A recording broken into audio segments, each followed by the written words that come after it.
Commander Zekthar stood on the bridge of the Imperial Enforcer Dominant Will, his four eyes scanning the tactical display with growing irritation.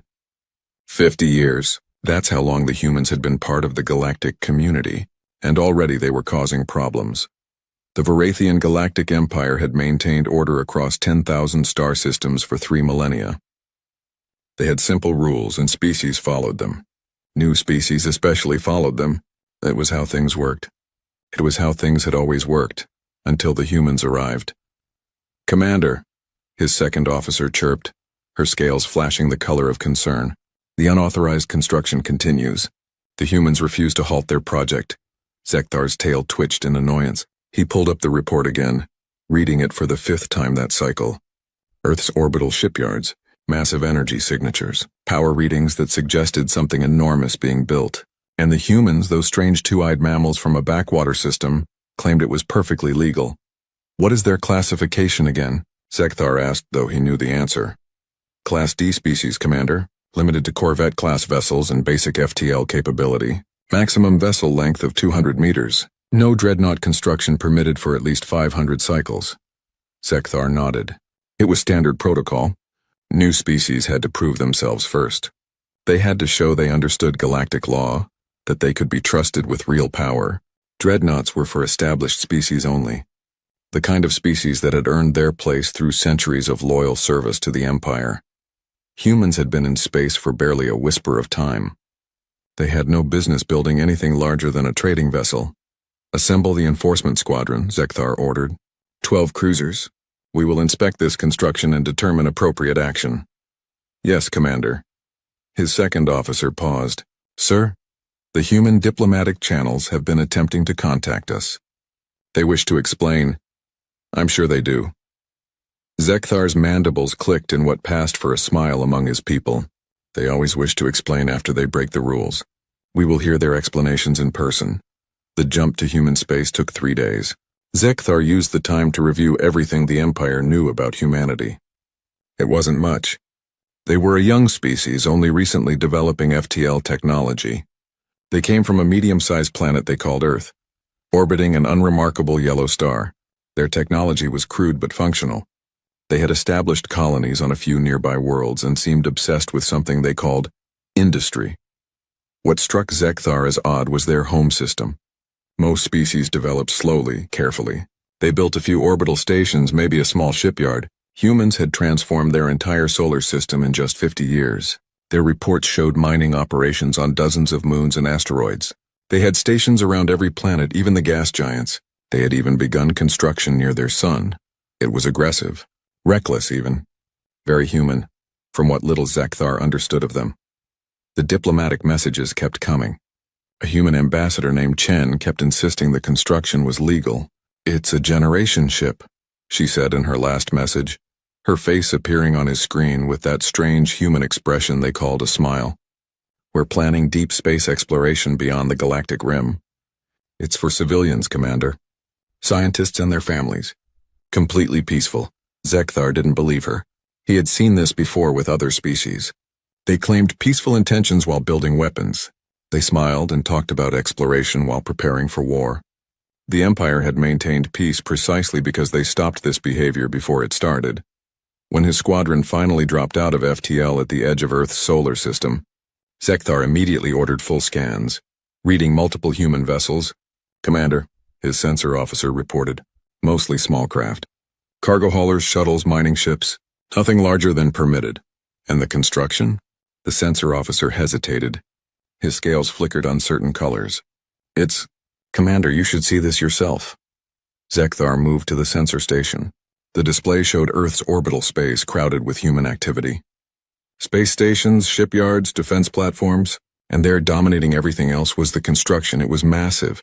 "How large?" Zekthar demanded. 15 kilometers, Commander. Current readings suggest it will reach 16 kilometers when complete." Zekthar felt his blood chill. 15 kilometers. The dominant will was barely a kilometer long. Even the Empire's largest dreadnoughts rarely exceeded 5 kilometers. This thing dwarfed everything. Weapons? "Scanning now, Commander." A pause. "This is odd." "Report." "I'm reading no weapon systems, sir. No plasma cannons, no missile tubes, no energy weapons of any kind." Zekthar leaned closer to the display. That's impossible. Scan again. The sensor officer worked quickly, running multiple passes. Confirmed, Commander. No conventional weapons detected. But the power readings are enormous. I'm seeing massive energy systems, industrial equipment, what appears to be mining apparatus. Mining apparatus? On a ship that size? Yes, Commander. Very large mining equipment. Also refineries, processing plants, manufacturing systems. It's like they built a mobile industrial complex. Zekthar didn't understand. Why would anyone put mining equipment on a 15-kilometer vessel? It made no sense unless... It's a trick, he decided. The weapons are hidden or not yet installed. Move the squadron into close orbit. We will inspect this vessel directly. The 12 Varathian cruisers moved smoothly through human space. The smaller human vessels scattered before them, recognizing Imperial authority. Good. At least the humans understood that much. As they approached the massive construction, Zekthar got his first direct visual. It hung in space like a small moon. Its hull still partially incomplete. Humans in spacesuits swarmed over it like insects, welding and building. The hull itself looked strange, not like any ship design Zekthar recognized. It was thick, layered with heavy plating that seemed excessive for any normal vessel. Hail them, Zekthar ordered. A human appeared on screen. Female, Zekthar thought, though he found it difficult to tell with their species. She wore a blue uniform with some kind of rank insignia. Commander Zekthar, she said, her voice calm. I'm Captain Sarah Chen. Welcome to Earth. Captain Chen, I am here to inspect your unauthorized construction. By order of the Imperial Council, all construction must cease immediately pending our investigation. Chen's expression didn't change. With respect, Commander, our construction is completely authorized. This is the Unbreakable Labor, a civilian generation ship intended for deep space exploration. We've filed all the appropriate documentation. A generation ship does not require a 15-kilometer hull. Captain? It does when you're planning a 1,000-year journey with 15,000 colonists, Commander. We need space for living quarters, hydroponic farms, manufacturing facilities, and enough raw materials to establish a new colony when we arrive. You expect me to believe this is a civilian vessel? It is a civilian vessel, Commander. I'm the chief engineer of the project. I can provide you with complete schematics if you'd like. Zekthar considered. He could demand the schematics, review them for weeks, file reports with the Council. Or he could take direct action. Power down your construction, Captain. My squadron will be conducting a close-range inspection. Chen's expression finally shifted. It was subtle, but Zekthar recognized it. Annoyance. Commander, we're on a tight schedule. Every day of delay costs us millions of credits. Can we arrange a time that doesn't interrupt our work? The audacity. This is not a request, Captain. Power down now or I will interpret your refusal as hostile action. There was a long pause. Chen looked off-screen, apparently consulting with someone. Then she looked back at Zekthar. Very well, Commander. But I want it on record that we're complying under protest.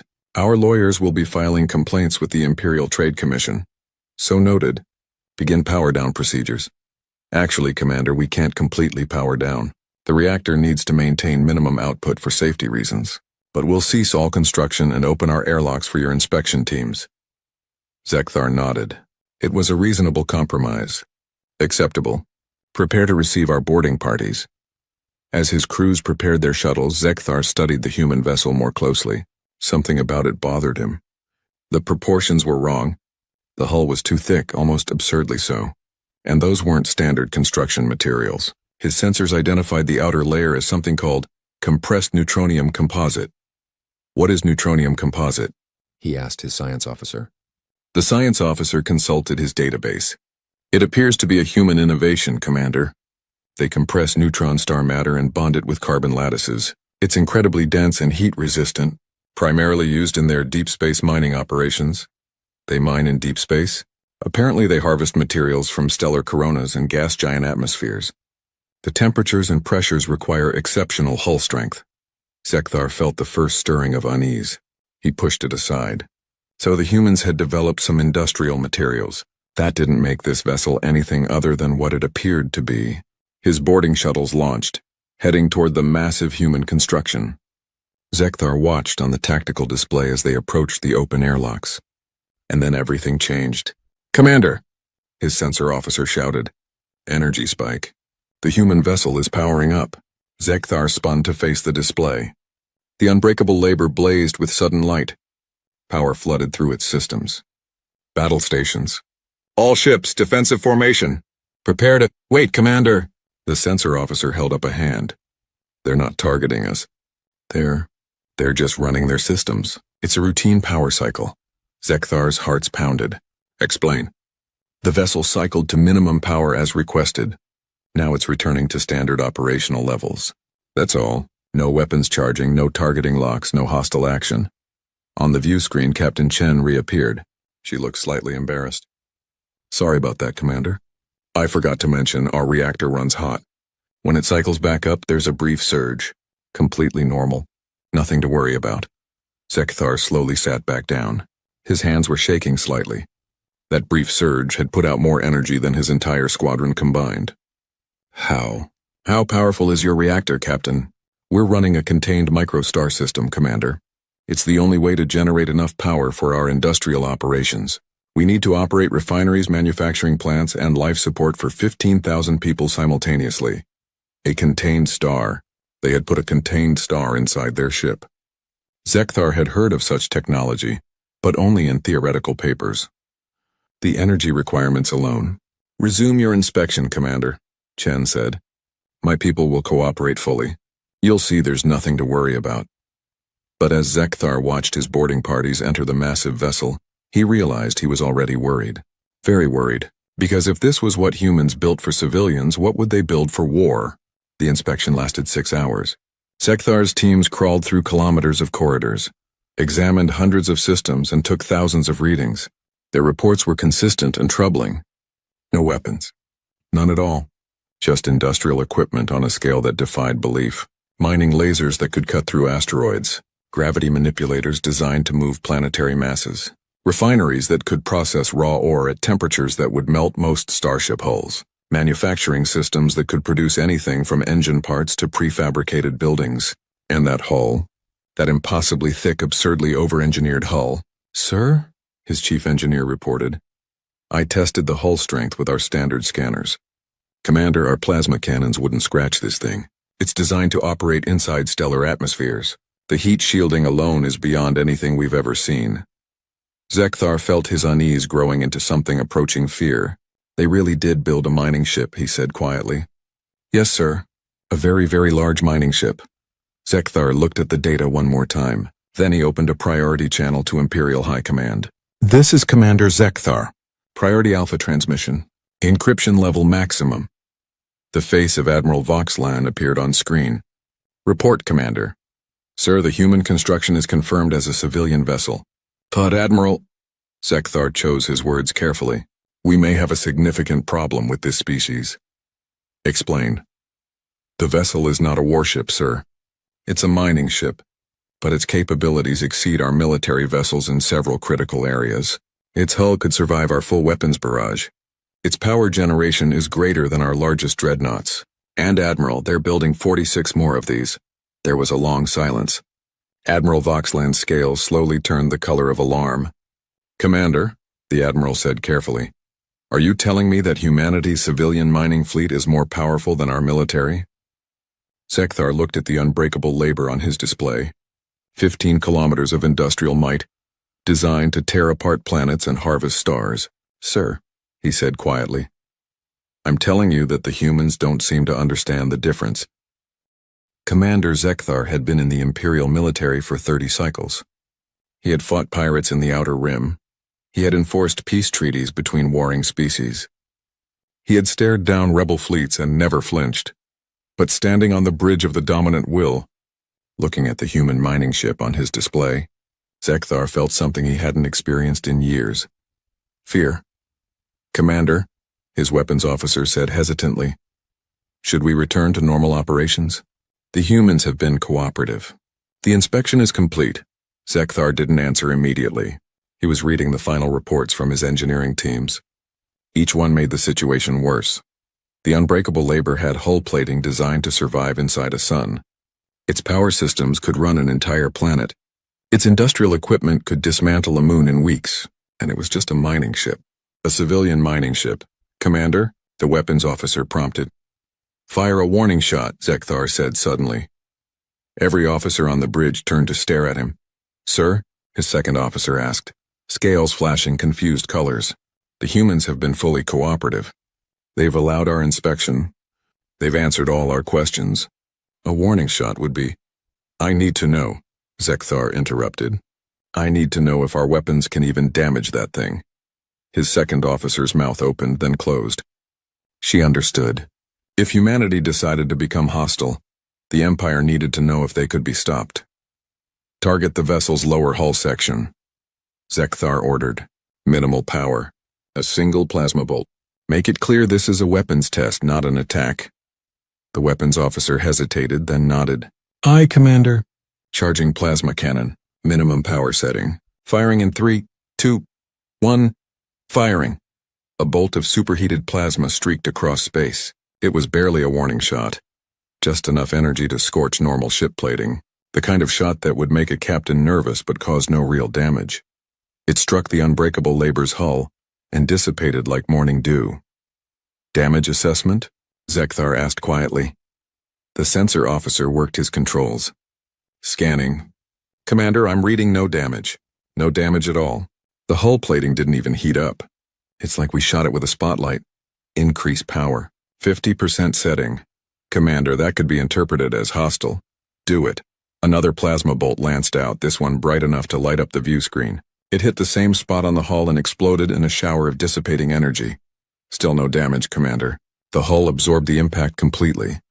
Before Zekthar could order another shot, his communication console chimed. Captain Chen's face appeared on screen.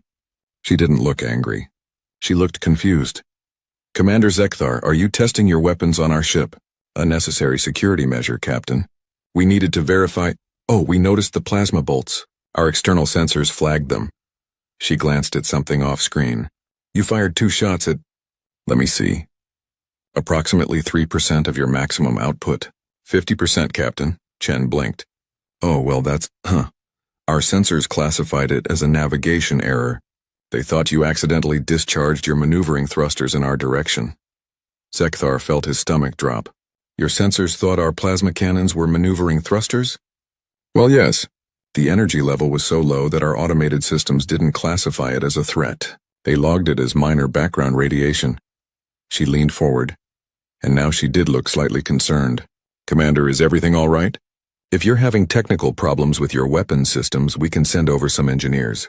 We have experience with plasma technology. Our weapons are functioning perfectly, Captain. Then why? Chen stopped. Understanding dawned on her face. Oh, you were testing whether you could damage our hull. I should have realized. I'm sorry, Commander, I should have explained our hull specifications more clearly. Explain them now, Zekthar said, his voice tight. Chen nodded. The unbreakable Labor is designed for extreme environment operations. We use ships like this to harvest materials from stellar coronas, gas giant atmospheres, and high-pressure environments. The hull is compressed neutronium composite layered over carbon lattice reinforcement, backed by thermal superconductor mesh. Zekthar understood perhaps one word in 3. In simple terms, Captain. In simple terms? Chen thought for a moment. Our mining ships need to fly into a sun and come back out.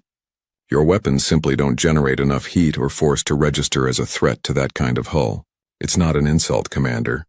It's just different design philosophies. How much damage could our full squadron cause, Captain? If we fired everything we had? Chen looked uncomfortable with the question. I'd rather not speculate about combat scenarios, Commander. How much? She sighed. Honestly, based on your weapon specifications from the public registry, probably minimal. You might scratch the outer plating after sustained bombardment, but you wouldn't breach the hull. Again, it's not about weapon quality. You're just using weapons designed for ship-to-ship combat.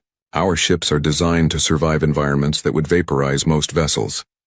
Zekthar closed his eyes. 12 Imperial cruisers, the finest warships the Varathian military could produce, and they couldn't damage a civilian mining ship.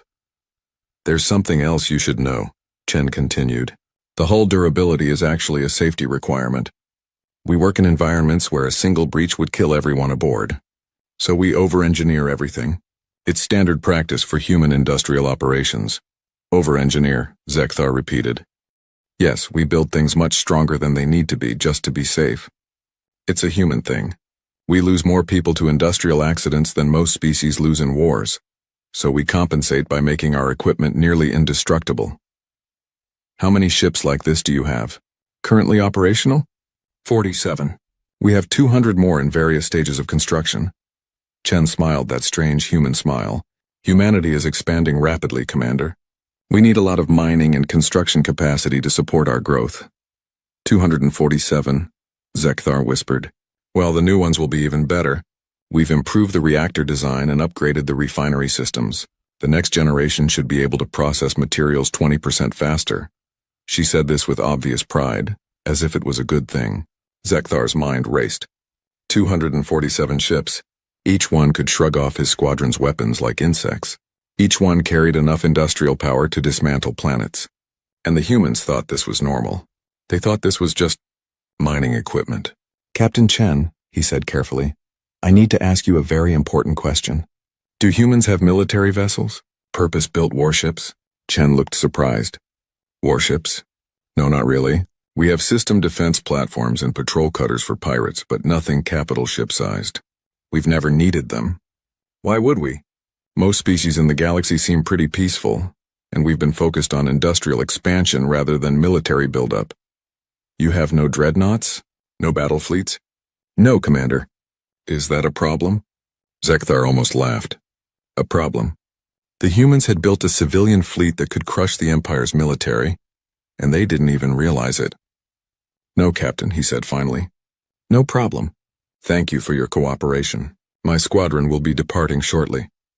Safe travels, Commander. And if you need any technical specifications for your reports, just let us know. We're happy to help. The communication ended. Zekthar sat in his command chair, staring at the massive human vessel on his display. Commander? His second officer asked quietly. What do we do?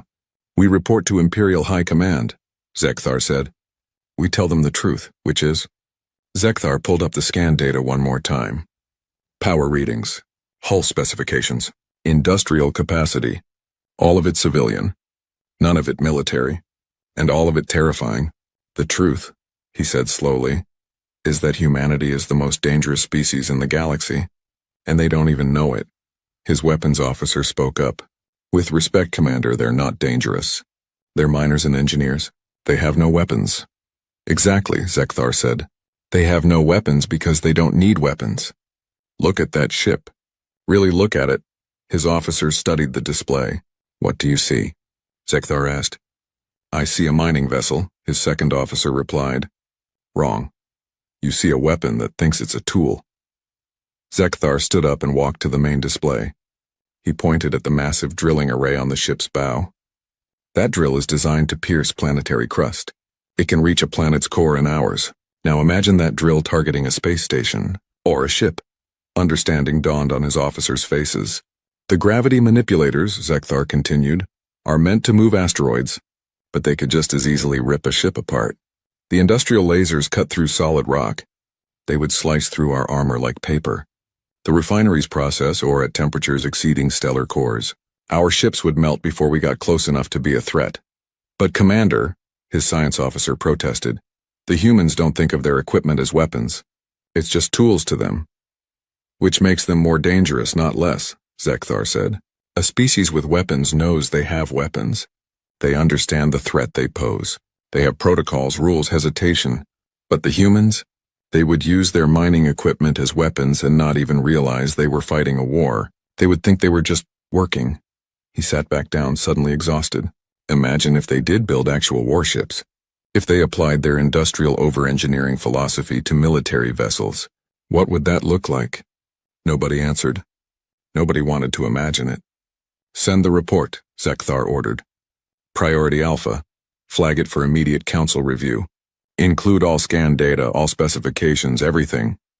What should the summary say, Commander? Zekthar thought for a long moment. Title it, The Human Problem.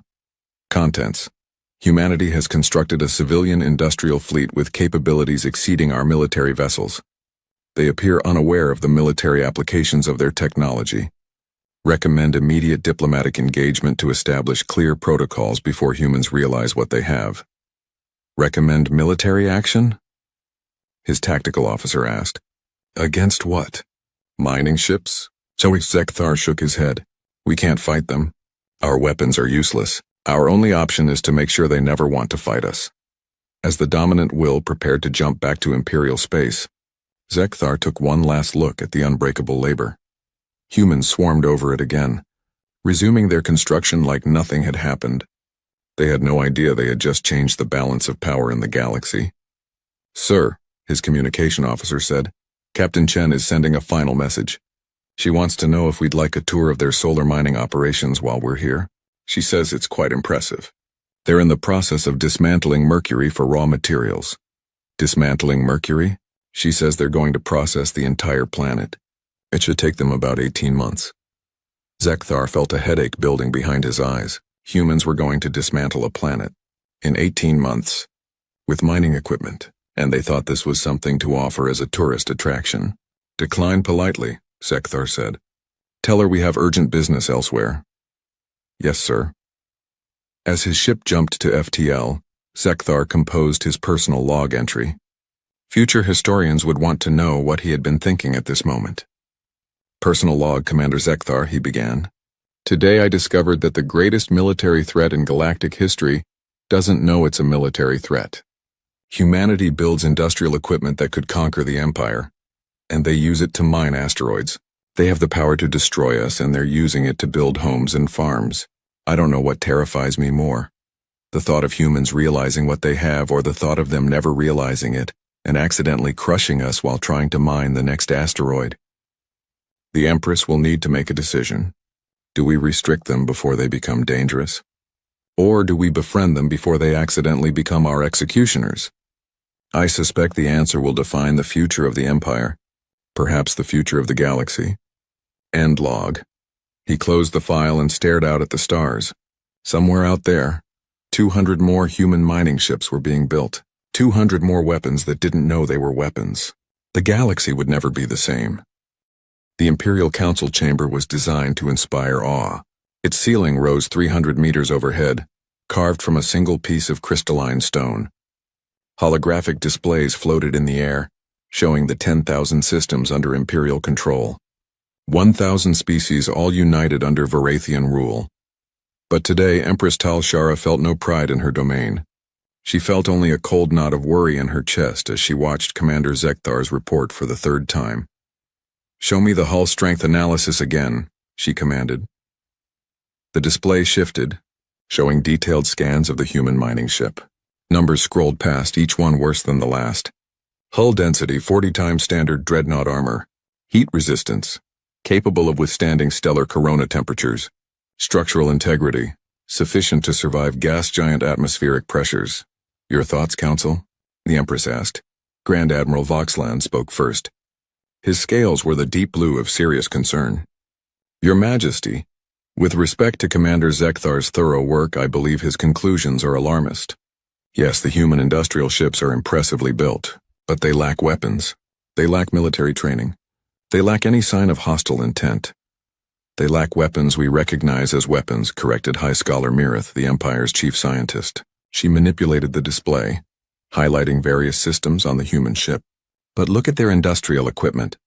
This mining laser operates at energy levels exceeding our plasma cannons.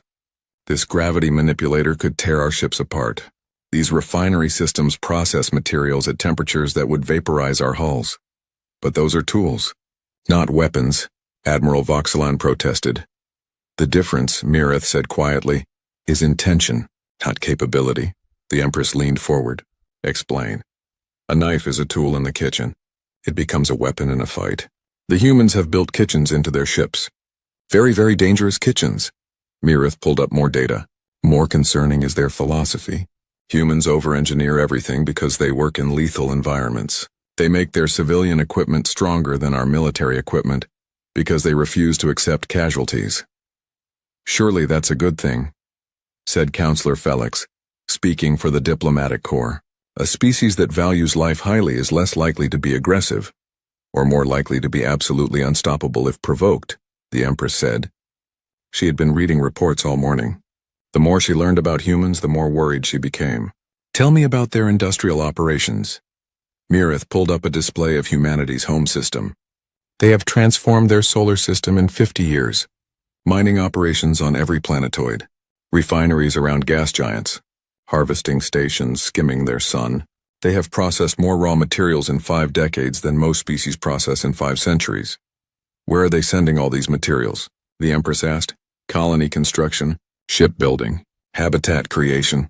They're expanding at an unprecedented rate. 47 major colony worlds established, each with full industrial capacity, 200 orbital habitats. And they're just getting started. Admiral Voxland shifted uncomfortably. Expansion is not a crime, Your Majesty. Many species expand rapidly during their early spacefaring period. At what rate? The Empress asked. Mirith answered immediately. The average species expands to 12 colony worlds in their first century of FTL travel. Humans have established 47 in 50 years. They're expanding at nearly 10 times the normal rate. They have the population for it? No, Your Majesty. They're growing their population simultaneously with their expansion. Massive birth incentive programs. Cloning research. Even artificial womb technology. They treat population growth as an industrial challenge to be solved. The Empress felt her unease growing. Why are they in such a hurry? I had my analysts investigate that question, Mirith said. She pulled up a human document, translated into Varathian script. This is from their Global Expansion Council. I'll quote the relevant section. Humanity must expand rapidly to ensure species survival. We cannot risk concentration in a single system. We must spread throughout the galaxy to guarantee that no single catastrophe can eliminate us. They fear extinction, the Empress said. They're paranoid about extinction, Mirith corrected. It drives everything they do. Their over-engineered ships, their rapid expansion, their industrial obsession. They're trying to make humanity too big and too spread out to ever be wiped out. Counselor Felix spoke up. Your Majesty, I fail to see how this is a threat. A species concerned with survival is not a species planning conquest. Unless someone threatens them, the Empress said quietly. Then what happens? Silence fell over the council chamber. The Empress stood and walked to the central display. She manipulated the controls, pulling up a simulation her military analysts had prepared. It showed a human mining ship engaging an Imperial cruiser. Watch, she commanded. The simulation played. The human ship made no aggressive moves. It simply continued its normal operations, mining, processing, refining. The Imperial cruiser fired. The human ship's shields absorbed the damage effortlessly. The cruiser fired again. And again. The human ship, still not recognizing it was under attack, activated its mining laser to clear debris. The laser swept across the cruiser's hull, cutting it in half like paper. That simulation assumes the human ship never realizes it's in combat, Mirith explained. It simply continues working, and its work destroys the cruiser. Now imagine if the humans did recognize a threat. Imagine if they actually tried to fight. She ran a second simulation. This time, the human ship identified the cruiser as hostile. It turned its mining laser into a cutting weapon. It used its gravity manipulators to tear off the cruiser's hull plating. It deployed its cargo drones, thousands of them, each one capable of attaching to an enemy ship and cutting through to critical systems. The battle lasted 30 seconds. The cruiser was dismantled, not destroyed, taken apart piece by piece with industrial efficiency. This is one mining ship, the Empress said. They have 47 operational, 200 more under construction, and these are just civilian vessels. Admiral Voxland's scales had gone pale. Your Majesty, what do you propose? That is the question, the Empress said. She returned to her throne. We have several options. We can restrict their expansion. We can demand they reduce their industrial capacity. We can occupy their space and enforce direct Imperial control. That would require sending the Grand Fleet, Admiral Voxland said. And after seeing these simulations, I'm not confident the Grand Fleet could successfully occupy human space. Not without massive losses. Then we have a problem, the Empress said. We have a species that could potentially threaten the Empire. But they don't know they're a threat. They think they're miners and builders. If we attack them, we might turn peaceful industrialists into desperate warriors. If we leave them alone, they might eventually realize their own power. There is a third option, Counselor Felix said hesitantly. We could befriend them, make them allies rather than enemies. And if they turn on us later? Then we face the same problem we face now, Your Majesty. But at least we would have time to prepare, time to develop new weapons, time to understand their technology. The Empress considered this. It was logical. Dangerous but logical. What do we know about human psychology? She asked. What motivates them beyond survival? Mirith pulled up another report. They're remarkably cooperative as a species. Numerous factions, yes, but they unify against external threats quickly. They value loyalty, fair dealing, and mutual benefit. They're also intensely curious and eager to learn. Can they be trusted? Based on their diplomatic record so far, yes. They've honored every treaty and agreement. They're sometimes naive in galactic politics, but never dishonest. The Empress made her decision. Admiral, prepare the Grand Fleet. Not for invasion, for demonstration. I want 300 ships positioned at the edge of human space. Your Majesty? Admiral Voxlan looked confused. We will show the humans our strength, the Empress explained. We will make clear that we could destroy them if we wished. Then we will offer friendship instead. It's a risk, but a calculated one. If they are reasonable, they will understand the wisdom of alliance. If they are not, then we learn what human warships look like. Admiral Voxlan finished grimly. Precisely. Counselor Felix, prepare a diplomatic mission. You will accompany the fleet. Your task is to negotiate a treaty that limits human military development while allowing their industrial expansion to continue. That may be difficult, Your Majesty. They don't have military development to limit. Then make them promise not to start any, the Empress said. And make sure they understand why. If they're as intelligent as they seem, they'll grasp the implications. And if they refuse? The Empress looked at the simulation again. The human mining ship dismantling an Imperial cruiser with casual efficiency. Then we pray to every god and every faith that they remain peaceful. Because if humanity decides to build warships with the same philosophy they use for mining ships, the galaxy is going to change forever. Over the next 3 weeks, the Empire mobilized. 300 warships, the entire Grand Fleet, converged on a staging area near human space. It was the largest military deployment in a century. On the flagship Eternal Victory, Admiral Voxlan reviewed the battle plans with growing unease. Not because he thought the humans would fight back, but because he wasn't sure victory was possible even if they did fight back. Status report, he commanded. All ships in position, Admiral, his tactical officer reported. We're at the edge of human detection range. Ready to proceed on your command. Counselor Felix, is your diplomatic team prepared? The counselor, looking distinctly uncomfortable aboard a warship, nodded. We have prepared multiple scenarios. The ideal outcome is that humans agree to military restrictions without confrontation. And if they don't agree, then we pray your fleet is sufficient to force compliance. Admiral Voxlan looked at his tactical display. 300 warships, the pride of the Empire, and he wasn't confident they could win against 47 mining ships. Something troubles you, Admiral? Counselor Felix asked. I'm a military officer, Voxlan said. I've spent my life studying warfare. I understand tactics, strategy, weapons, defense, but I don't understand this. I don't understand how a species can be so dangerous without trying to be dangerous. Perhaps, Felix said thoughtfully, that's because we've never encountered a species that treats survival as an engineering problem, rather than a military one. We build weapons to survive. They build better ships instead. Is that better or worse? I honestly don't know. The fleet jumped into human space 2 days later. 300 warships appearing simultaneously at the edge of a human mining operation in the Tau Ceti system. The human response was immediate, but it wasn't military. The first communication came from a mining coordinator named Rodriguez. Hello? This is Tau Ceti Mining Station 7. We're detecting a lot of ships. Is there a fleet exercise happening? Do you need us to clear the area?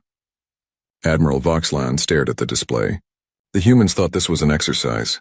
They saw 300 warships and assumed it was a training operation.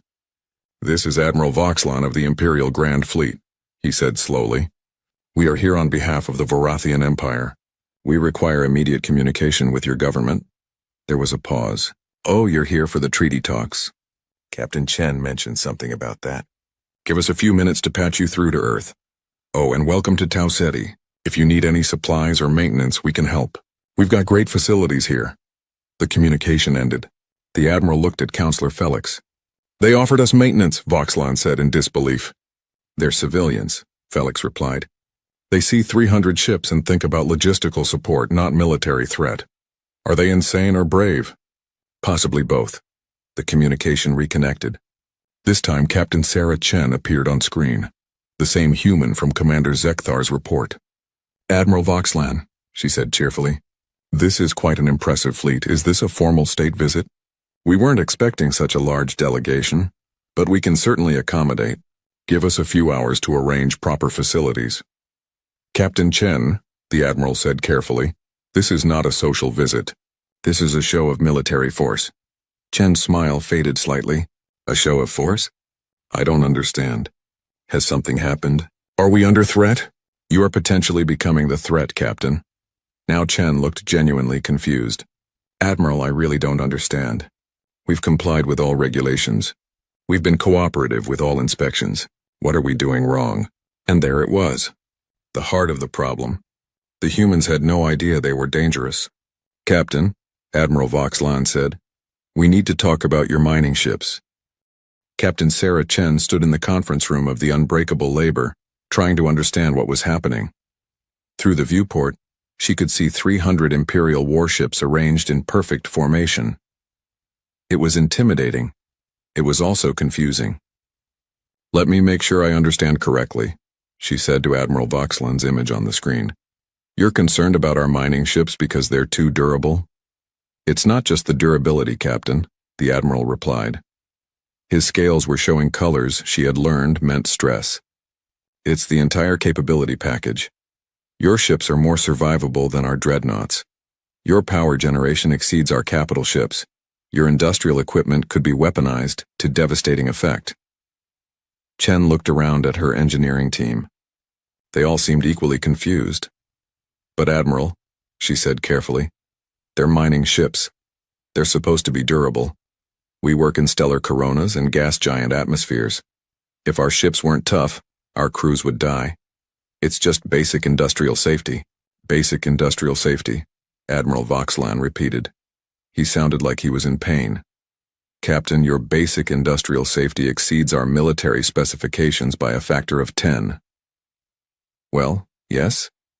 We need margins for error. Human space operations have a lot of accidents. We overbuild everything to keep our people alive. She gestured around the room. It's standard engineering practice. You don't build something to exactly the specifications you need. You build it 3 times stronger, just in case. 3 times stronger? At minimum. For critical life support systems, we use 10 times safety margins. For hull plating, we aim for 50 times. The Admiral made a sound that might have been a groan. 50 times. Is that unusual? Chen asked. She was starting to realize that human engineering standards might be different from other species. Very different. Captain Chen, Admiral Voxlan said slowly, the Empire uses safety margins of approximately 10%. We build ships to be 10% stronger than expected operational requirements. Chen blinked. 10%? But that's nothing. What happens if something unexpected occurs? What if you encounter a solar flare or radiation burst or unexpected debris? We avoid those situations. We plan our routes carefully. We use shields and armor to protect against anticipated threats. But what if you can't avoid it? What if there's an emergency? Then we accept casualties as an unavoidable cost of spacefaring. Chen felt something cold settle in her stomach. You accept casualties. You build ships knowing they'll fail if conditions get too difficult, and you just accept that people will die. It's the nature of space travel, Captain. No, Chen said firmly. No, it's the nature of inadequate engineering. You can prevent those deaths. You just choose not to because it's more expensive. The Admiral's scales flashed an angry red. We choose not to because it's impossible to prevent every possible failure scenario. Resources are limited. We must balance cost against benefit. Human lives are not a cost-benefit analysis, Admiral. And that, Admiral Voxlan said quietly, is exactly why we're here. Your species refuses to accept casualties, so you build machines that cannot be destroyed. You over-engineer everything until it becomes a weapon. Do you understand the problem now? Chen took a deep breath. She was starting to understand. The Empire saw human safety standards as military aggression. They couldn't conceive of building something so durable unless it was meant for war. Admiral, she said carefully, I think we have a fundamental philosophical difference. Humans don't build durable ships because we're preparing for war. We build them because we refuse to send our people into death traps. It's not about military power. It's about responsibility. The result is the same, Captain. You have ships that our weapons cannot damage. Then build better weapons, Chen said, then immediately regretted it. I'm sorry. That came out wrong. What I meant was, we know what you meant, Captain, the Admiral interrupted. And that's precisely the issue. You think in terms of engineering solutions. If something isn't strong enough, make it stronger. If shields fail, make better shields. You solve every problem with better technology.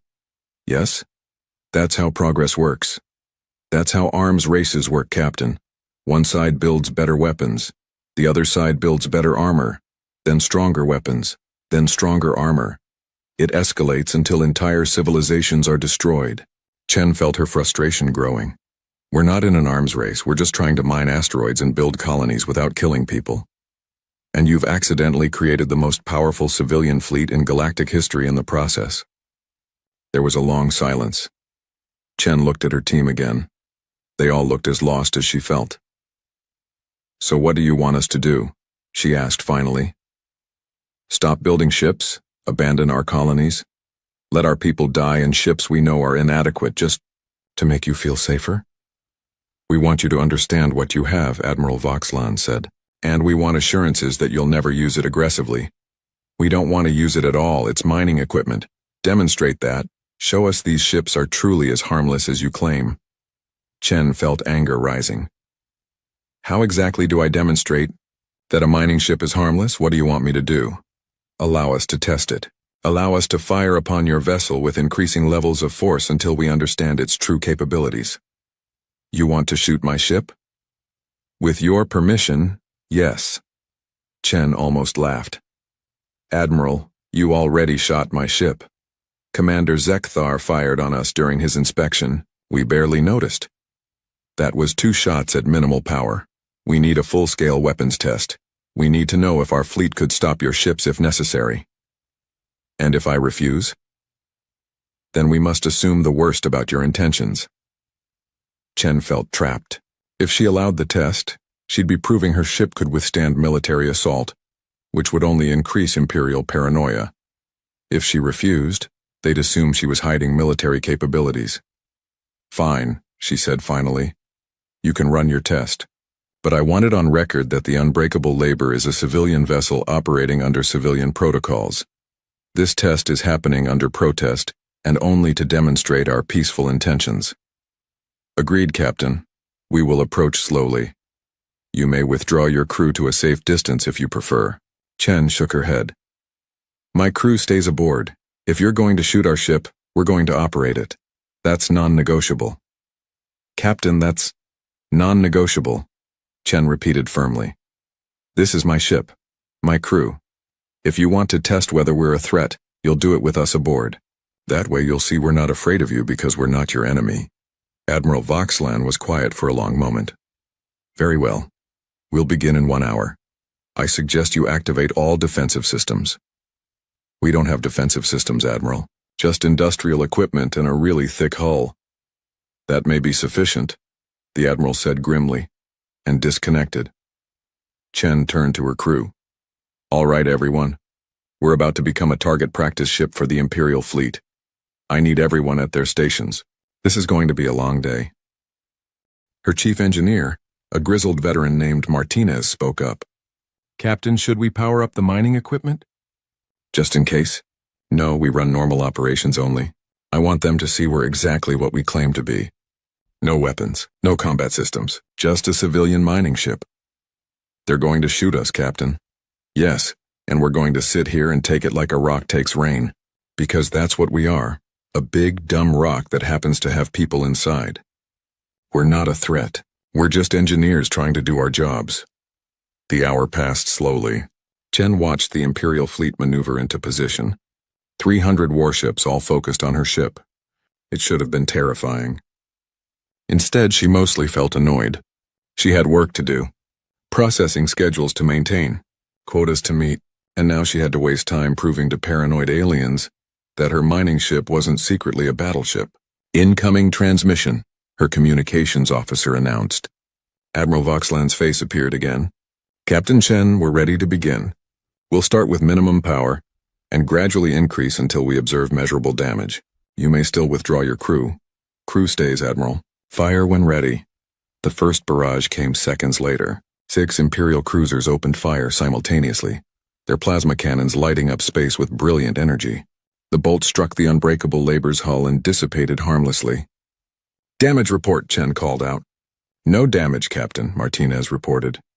Hull temperature increased by 0.003 degrees. Within normal operational variance, Chen keyed the communication. Admiral, I'm reading no damage. Your attack registered as background radiation on our sensors.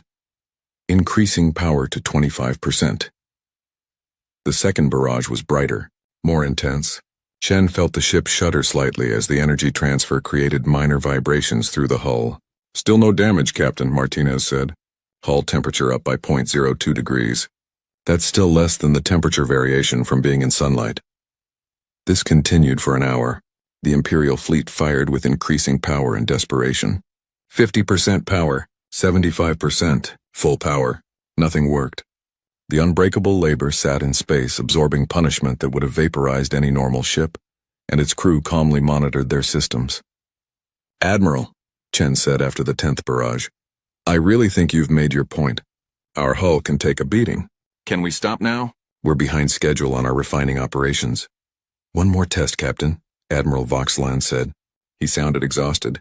All ships concentrate fire on a single point. Maximum power, sustained bombardment. Let's see if we can at least scratch them. The entire fleet opened fire. 300 warships pouring every ounce of their power into one spot on the unbreakable Labor's hull. Energy enough to sterilize a planet concentrated on a 10-meter section of plating. The ship shook. Alarms began beeping as external sensors reported extreme localized heating. Now we're talking, Martinez said, actually sounding interested. Hull temperature at that focal point has reached 800 degrees. That's enough to cook dinner. Any damage? Chen asked. Define damage. The outer paint layer is discoloring. That's about it. Chen almost laughed. The entire Imperial fleet firing everything they had, and they were damaging the paint job. Captain, her communications officer said urgently. The Admiral is hailing. He sounds distressed. Chen accepted the communication. Admiral Voxland looked like he had aged a decade. Captain Chen, we've been firing at maximum power for 6 minutes. Our weapons are beginning to overheat. We must cease fire. Understood, Admiral. I appreciate the thoroughness of your test. Captain, how is this possible? How can your ship withstand this much punishment? Chen sighed. Admiral, I've tried to explain. We built this ship to operate inside stellar coronas. The surface temperature of a sun is 5,000 degrees. Your weapons generated maybe 800 degrees at the focal point. You're not even close to our operational tolerances. But surely sustained fire would. Admiral, we routinely spend weeks at a time harvesting material from stellar atmospheres. Your 6-minute barrage is nothing compared to hours of solar immersion. You could fire at us for days and never exceed our heat dissipation capacity. The Admiral's scales had gone a dull, defeated gray. Then it's true. Our weapons are useless against you. Against our civilian ships, yes. I'm sure you could do significant damage to our unarmored shuttles or habitats. But industrial vessels like this one, they're built to survive things much worse than weapon fire. Captain, I need you to answer a question honestly. If humans decided to become hostile, if you turned this ship against Imperial targets, what could stop you? Chen thought about that. Really thought about it. Honestly, Admiral? I don't know. We've never thought about using our equipment as weapons. But if we did, she looked around her ship. At the mining lasers that could cut through planetary crust, at the gravity manipulators that could move moons, at the refinery systems that operated at stellar temperatures. I suppose nothing in your fleet could stop us. We'd just keep working until we'd processed your ships into raw materials. And that doesn't frighten you? Why would it frighten me? We're not going to do that. We have asteroids to mine and colonies to build. We don't have time for war. Admiral Voxlan made a sound that might have been laughter or crying. Captain Chen, you are either the most naive being in the galaxy or the most honest. I honestly cannot tell which. Can I be both? You already are. The Admiral took a deep breath. I'm calling off the test. Your point is proven. Your ship is effectively indestructible by our weapons. I will report this to the Empress. What happens now? Now, Captain, we negotiate, because the Empire has just learned it cannot defeat humanity by force. So we must find another way to coexist. We've been telling you that from the beginning, Admiral. We want to be friends, not enemies. Friends, the Admiral repeated. Yes, I think that's our only option.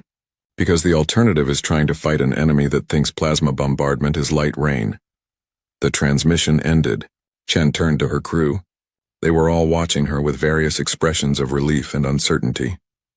Well, she said, that went better than expected. Nobody died, and we proved we're not dangerous. Captain, Martinez said carefully, I think we proved the exact opposite. We proved we're very dangerous. We just also proved we don't want to be. Chen considered that. Is there a difference? To them? Probably not. Then I guess we'll find out what comes next. Chen pulled up her work schedule. In the meantime, we've lost 8 hours of productivity. Let's get back to actual mining operations. Those asteroids aren't going to process themselves. As her crew returned to work, Chen looked out at the Imperial fleet. 300 warships, the pride of an empire, floating helplessly after failing to scratch a single mining ship. She felt a strange mixture of emotions. Pride in human engineering, worry about what this meant for human-alien relations, and mostly a lingering frustration that she'd wasted 8 hours on this nonsense when she had quotas to meet. Humans, she decided, had very different priorities than the rest of the galaxy, and maybe that was the scariest thing of all. The Varathian throne world had seen many historic moments. Treaties signed, wars ended, new species welcomed into the Empire, but Empress Tal Shara doubted any previous moment had been quite like this one. Captain Sarah Chen stood in the Grand Council chamber, wearing what appeared to be a standard work uniform, rather than formal diplomatic attire. Behind her were 6 other humans, all engineers or mining coordinators based on their credentials. They had arrived not in a diplomatic shuttle but in a mining ship, because, as Chen had explained with apparent sincerity, that's all they had. The unbreakable labor now orbited the throne world, its massive bulk making the orbital defense platforms look like children's toys. Half the Imperial military was having nervous breakdowns about it. The other half was trying to figure out how to build something similar. Captain Chen, the Empress began, thank you for coming to discuss terms of our future relationship. Of course, Your Majesty, Chen replied. She had been briefed on proper protocol but still managed to make the formal address sound casual. Though I have to say I'm still not entirely sure what we're discussing.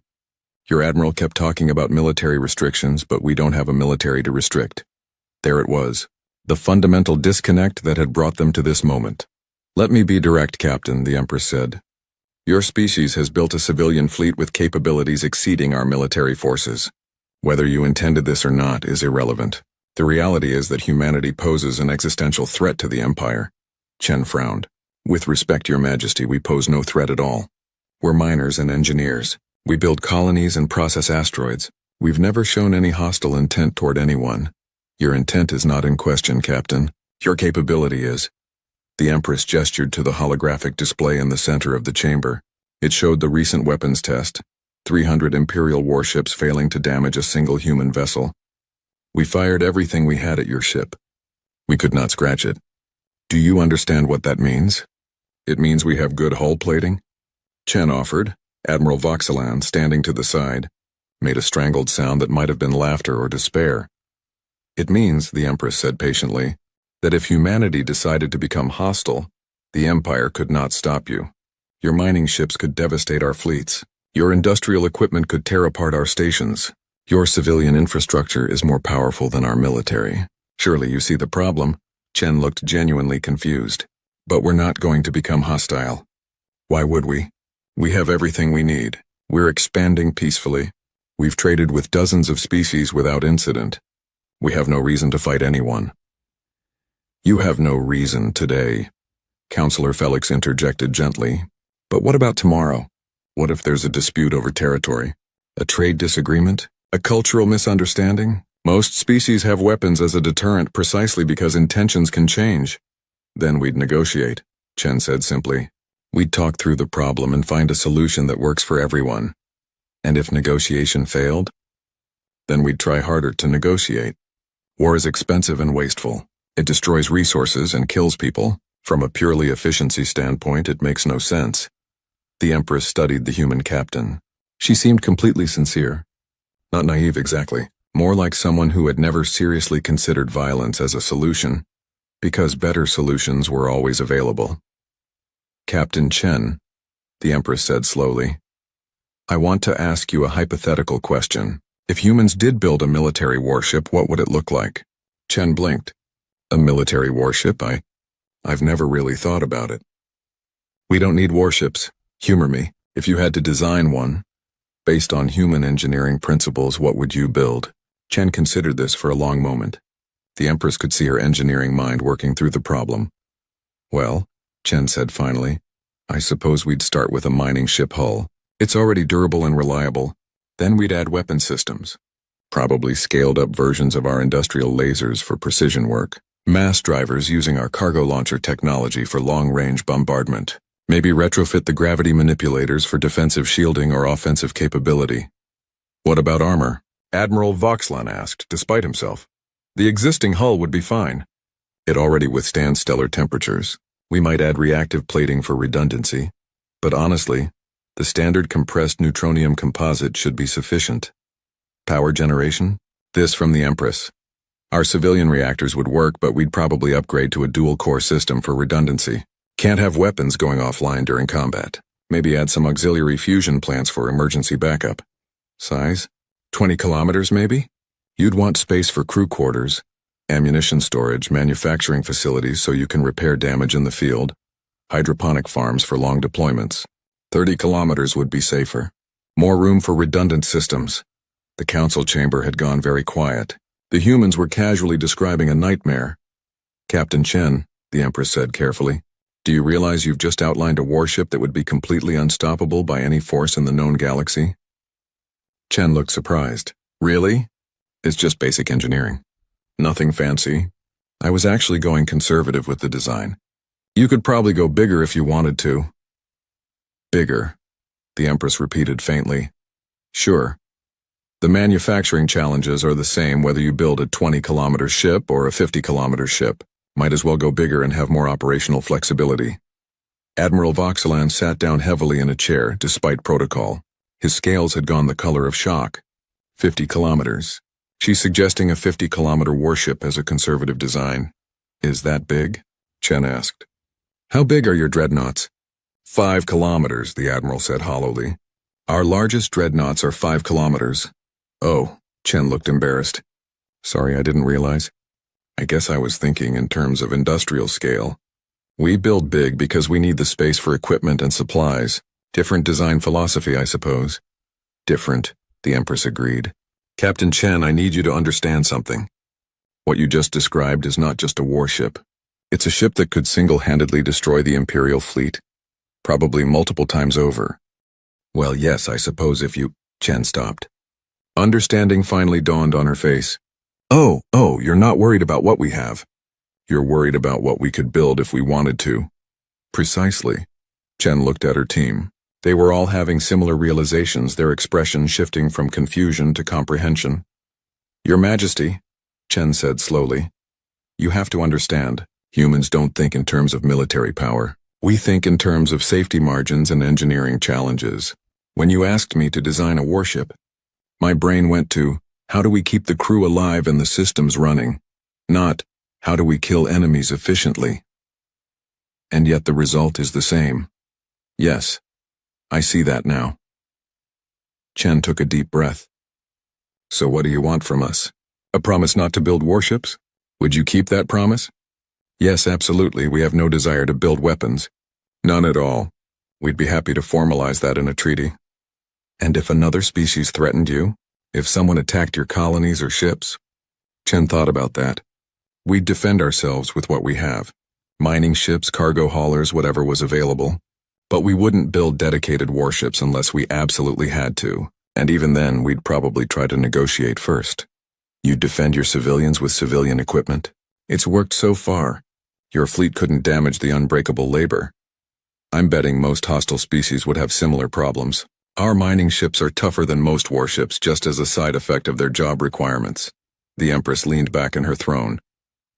This was the strangest negotiation she had ever conducted. The humans were offering exactly what she wanted, a promise not to militarize, but she wasn't sure it mattered. They were already more dangerous than any military power in the galaxy. Let me propose terms, the Empress said. Full Imperial membership for humanity. No restrictions on expansion or industrial development. Complete autonomy over your territory. In exchange, humans agree not to develop purpose-built military warships or offensive weapon systems. Your civilian fleet may continue as is, but no dedicated war vessels. That sounds reasonable, Chen said. Though I should mention, we'd want to reserve the right to self-defense if attacked. We wouldn't shoot first, but we'd defend ourselves if necessary. Using your mining equipment? If that's all we have, yes. Which would be devastating to any attacker. Probably. But they started it, not us. The Empress almost smiled. There was something refreshing about human directness. Agreed. Self-defense is acceptable. The restriction is on offensive military development only. We can work with that. What about technology sharing? Your admiral mentioned wanting to learn from our industrial systems. We would be interested in technology exchange, yes. Particularly your hull manufacturing and reactor technology. Chen shook her head. The reactor technology is dangerous in the wrong hands. We nearly blew up Mars twice during early testing. It requires extreme safety protocols and a lot of redundant systems. But hull manufacturing? We can share that. It's just metallurgy and materials science. Nothing dangerous, the Empress repeated. Captain, your hull manufacturing is more advanced than anything in the Empire. Really? It's just compressed neutronium bonding. It's not complicated, once you understand the crystalline structure. We have training manuals if you want them. The Empress exchanged glances with her council. The humans were offering to share technology that would revolutionize Imperial shipbuilding. Casually. As if it was no big deal. We would appreciate that, Captain. In return, we can offer advanced FTL mathematics and navigation algorithms. Our technology is more refined than yours in that area. That would be great. Chen actually smiled. Our FTL drives work fine, but they're inefficient. Better calculations would save us a lot of fuel costs. And just like that, they were negotiating as equals. As partners, the threat had become an ally through simple honesty and mutual benefit. Then we have an agreement, the Empress said. I'll have my legal team draft the formal treaty. You'll have full review rights before signing, of course. Thank you, Your Majesty. This has been much easier than I expected. Chen hesitated. I have to ask, though. Why bring the entire Grand Fleet? If you wanted to negotiate, why the military demonstration? Honestly? The Empress decided to return Chen's directness. We needed to know if we could stop you if we had to. The test wasn't just to prove your capabilities. It was to prove our limitations. And now that you know you can't stop us, now we make sure we never need to try. We befriend you, Captain. We make humanity a partner rather than a potential enemy. Because if we tried to fight you, we would lose. Better to have you on our side. Chen nodded slowly. I appreciate the honesty, Your Majesty. For what it's worth, we never wanted to be intimidating. We just wanted to be safe. Your safety became our danger, Captain. But I think we can turn that into mutual security instead. I'd like that. The formal negotiations took 3 weeks. The treaty was comprehensive, covering everything from trade agreements to technology exchange to territorial boundaries. Throughout it all, the unbreakable labor remained in orbit, a constant reminder of what humanity represented. On the final day, as the treaty was signed, the Empress met privately with Captain Chen. I have one last question, Captain, the Empress said. What would it take for humans to actually build a warship? What would have to happen? Chen was quiet for a long moment. Honestly? I don't know. We'd have to feel truly threatened, not just a border dispute or trade argument, but existential threat. Someone would have to attack us so severely that our civilian ships couldn't handle it. They'd have to prove that our safety margins weren't enough. Let's hope that never happens. Agreed, because if humans did decide to build actual warships, Chen trailed off. Yes? Your Majesty, our mining ships have 50 times safety margins. We consider that the minimum acceptable for civilian operations. If we built something with military in mind, with no cost considerations, no civilian requirements, just pure focused engineering for combat, She shook her head. I don't want to imagine what that would look like. Neither do I, Captain. They stood in silence for a moment, looking out at the unbreakable labor. There's something else you should know, Chen said quietly. About human psychology. We're very loyal to our friends. If someone attacks the Empire now, they're attacking our allies. We might not have warships, but we have a lot of mining equipment, and we'd use it to help. The Empress felt a strange mix of relief and continued unease. You'd defend the Empire? Of course. That's what allies do. We might be naive about galactic politics, but we understand friendship. You trusted us when you had every reason to be afraid. We won't forget that. Thank you, Captain. Don't thank me yet. Let's see how this all works out first. Chen left shortly after, returning to her ship. The Empress watched the unbreakable labor depart, heading back to human space and its mining operations. Counselor Felix joined her at the window. Do you think we made the right choice, Your Majesty? I think we made the only choice, the Empress replied. We couldn't fight them. We could barely communicate with them. Friendship was the only logical option. They're dangerous. Yes. But now they're dangerous on our side. I'll take that over the alternative. What if they change? What if future generations of humans aren't as peaceful? The Empress considered that. Then we hope the treaty holds. And we hope they remember we chose friendship when we could have chosen fear. And if that's not enough, then the galaxy will learn what humans build when they're actually trying to make weapons. And we will all pray to whatever gods we believe in. The months that followed were strange but productive. Human mining technology revolutionized Imperial industry. Imperial navigation systems improved human FTL efficiency by 40%. Trade flourished. Cultural exchanges began. Humanity integrated into galactic civilization faster than any species in history, and through it all, the human mining ships continued their work, processing asteroids, harvesting gas giants, dismantling dead moons for raw materials. Never aggressive, never hostile, just eternally efficiently working. Commander Zekthar, who had been promoted to human liaison officer, watched a mining operation one day from the observation deck of a joint human-Vorathian research station. Do they ever stop working? Asked his assistant, a young officer who hadn't lived through the initial panic. Rarely, Zekthar replied. Humans think rest is inefficient. They're strange. They're human. It's different. The assistant watched as a human mining ship casually tore apart an asteroid 3 times its size. Sir, I've read the old reports. The ones from when we thought they were building warships. Were we really that afraid of them? Zekthar looked at the young officer. You didn't see what I saw. You didn't watch our entire fleet fail to scratch their paint. You didn't realize that those mining lasers could cut through our hulls like paper.